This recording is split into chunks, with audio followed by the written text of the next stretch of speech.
Hello friends, মই আজি আপোনালোকক লৈ যাম ভৱিষ্যতলৈ। ভিডিঅ'টো একদম ইন্টাৰেষ্টিং হ'ব, শেষলৈ চাব। মই যদি 2035 চনলৈ জীয়াই থাকোঁ, মোৰ বয়স হ'ব 45 বছৰ আৰু মোৰ ল'ৰাৰ বয়স হ'ব 13 বছৰ।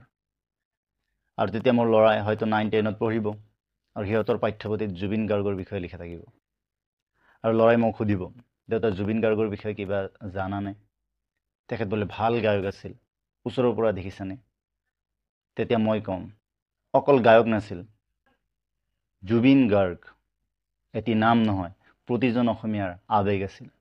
তেখেত অসমৰ ৰজা আছিল, যদিও তেখেতৰ শাসন অসমত চলা নাছিল, কিন্তু জুবিন গাৰ্গে তেখেতৰ সুৰেৰে প্ৰতিজন অসমীয়া মানুহৰ মনত ৰাজত্ব কৰিছিল। তেখেতে দুখীয়াসকলক বহুত সহায় কৰিছে, বানপানীৰ সময়ত সহায় কৰিছে, এনেও দুখীয়াসকলক সহায় কৰিছে। যিমানখিনি ইনকাম কৰিছে তেখেতে তাৰ আধাখিনি দুখীয়াসকলক দান কৰি দিছে। মোৰ ল'ৰাই সুধিব, তেখেত বোলে বহুত দম থকা ব্যক্তি আছিল। তেতিয়া মই ক'ম, তেখেত একদম স্পষ্টবাদী মানুহ আছিল। তেখেতে হিন্দু আছিল যদিও নিজকে মানুহ বুলিহে স্বীকৃতি দিছিল। তেখেতৰ এটি ডায়লগ আছে, মোৰ কোনো জাতি নাই, মোৰ কোনো ধৰ্ম নাই, মই মুক্ত, মই কাঞ্চনজংঘা। তেখেতে ইমানেই স্পষ্টবাদী মানুহ আছিল যে হিন্দু ধৰ্মৰ যদি কিছুমান নীতি নিয়ম ভাল লগা নাছিল, ডাইৰেক্টলি কৈ দিছিল। তেখেতে বলি প্ৰথাটোক বিশ্বাস কৰা নাছিল। তেখেতে কৈছিল, যদি বলি দিব লাগে নিজক দিয়া, এই বেজুবান জানোৱাৰক বলি দিব নালাগে।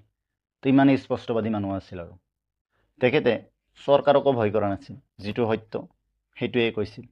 চৰকাৰৰ বিৰুদ্ধেই কৈছিল, চৰকাৰে যদি ভাল কাম কৰিছে সেইটোও কৈছে, চৰকাৰে যদি বেয়া কাম কৰিছে সেইটোও কৈছে, চবৰে আগত। তেখেতৰ যেতিয়া মৃত্যু হৈছিল, প্ৰতিজন অসমীয়া মানুহে কান্দিছে, শোকাবস্ত পৰিৱেশ, এনেকুৱা লাগিছে যেন ঘৰৰ মানুহে ঢুকাইছে। তেখেতৰ শৱযাত্ৰাত ইমানেই মানুহ হৈছিল যে লিমকা বুক অফ ৰেকৰ্ডত 4ৰ্থ স্থান দখল কৰিছিল। প্ৰথম স্থান দখল কৰিছে মাইকেল জেকচন। তেতিয়া ল'ৰাই সুধিব, এই মাইকেল জেকচন আৰু ক'ম। তেতিয়া মই ক'ম, মাইকেল জেকচনৰ বিষয়ে অইনদিনা ক'ম, আজি জুবিন গাৰ্গৰ বিষয়ে শুনা। তেখেতৰ মৃত্যুত জাতি ধৰ্ম নিৰ্বিশেষে সকলো মানুহে কান্দি কান্দি মায়াবিনী গীত গাইছিল। কাৰণ তেখেতে কৈ গৈছিল তেখেতৰ মৃত্যুৰ দিনা মায়াবিনী গীত বজাবলৈ। আনকি মাদ্ৰাছাতো মায়াবিনী গীত গাই তেখেতক শ্ৰদ্ধাঞ্জলি জ্ঞাপন কৰিছিল। অকল মানুহেই শ্ৰদ্ধাঞ্জলি জ্ঞাপন কৰা নাছিল, তেখেত আছিল প্ৰকৃতিপ্ৰেমী। সেইকাৰণে চৰাই চিৰিকটি, গৰু, ঘোঁৰা, বান্দৰ, কুকুৰ সকলোৱে তেখেতক শ্ৰদ্ধাঞ্জলি জ্ঞাপন কৰিছিল। জানো ল'ৰাজনে বিশ্বাস কৰিব টান পাব, ভাবিব যে মই বাং মাৰি আছোঁ। আৰু কম, তেখেতৰ মৃত্যু হৈছিল ছিংগাপুৰত, আৰু তাৰ পৰা আনি গুৱাহাটীৰ সৰুসজাই ষ্টেডিয়ামত ৰখা হৈছিল। আৰু গুৱাহাটীৰ ক'তো বৰষুণ নাছিল, কেৱল সেই সৰুসজাই ষ্টেডিয়ামতে বৰষুণ আছিল। আকাশত দুটিকৈ ৰামধেনুৰ দেখা গৈছিল সেইদিনা। এনে লাগিছিল যেন প্ৰকৃতিও জুবিনদাৰ কাৰণে কান্দি আছে, তেখেতক শ্ৰদ্ধাঞ্জলি জ্ঞাপন কৰি আছে।